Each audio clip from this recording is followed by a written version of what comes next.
YCP నుంచి ఇద్దరు ఎమ్మెల్యేలు తెలుగుదేశం పార్టీలో చేరబోతున్నారు. ఇప్పుడు తాజాగా కొన్ని సామాజిక వర్గాల ఈక్వేషన్స్ నేపథ్యంలో పార్టీల మార్పులు చేర్పులు జరుగుతున్న నేపథ్యంలో ఒక ఇద్దరు ఎమ్మెల్యేలు ఇప్పుడు, ఎందుకంటే ప్రధానంగా ప్రస్తుతం ఎన్టీఆర్ జిల్లా మైలవరం వైసీపీ ఎమ్మెల్యేగా ఉన్న వసంత కృష్ణప్రసాద్ ఎవరైతే ఉన్నారో ఆయన గత కొంతకాలంగా పలు బహిరంగ సభల్లో కానీ కార్యకర్తల సమావేశాల్లో కానీ ఎక్కడ పార్టిసిపేట్ చేయట్లేదు.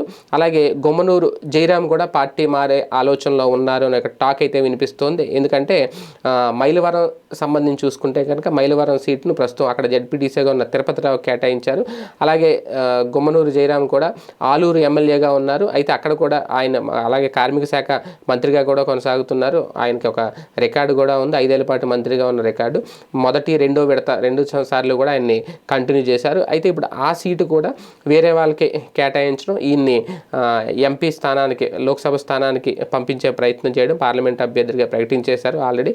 అయితే ఆయనకి ఎట్టి పరిస్థితుల్లో ఇష్టం లేదు, ఆలూరు నుంచి మాత్రమే ఆయన బరిలోకి దిగాలి అని అనుకుంటున్నారు అనేది. ఎందుకంటే మొన్న రాప్తాడ్లో జగన్ నిర్వహించిన సిద్ధం సభకు కూడా గుమ్మనూరు జయరాం గైర్హాజరయ్యారు. ఈ నేపథ్యంలోనే ఆయన పార్టీ మారడానికి సిద్ధంగా ఉన్నారనే ప్రచారం కూడా జరుగుతుంది. అప్పట్లో ఆయన కొడుకుకు సంబంధించి ఏదో బెంచ్ కార్ ఇష్యూ కూడా అయింది, కారు కొన్నారు అది ఇది.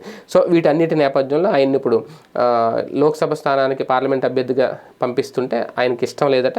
ఆయన త్వరలోనే టీడీపీలో చేరబోతున్నారు. మళ్ళీ ఆలూరు నుంచే ఆయన టికెట్ తీసుకొని టీడీపీ నుంచి బరిలోకి దిగి ఆలోచన చేస్తున్నారు. టీడీపీ నాయకులతో మంత్రాలు జరుపుతున్నారు అనేది. వీళ్ళిద్దరూ త్వరలోనే వైసీపీ గుడ్ బై చెప్పి టీడీపీలో చేరబోతున్నారని ప్రచారం అయితే బలంగా సాగుతుంది.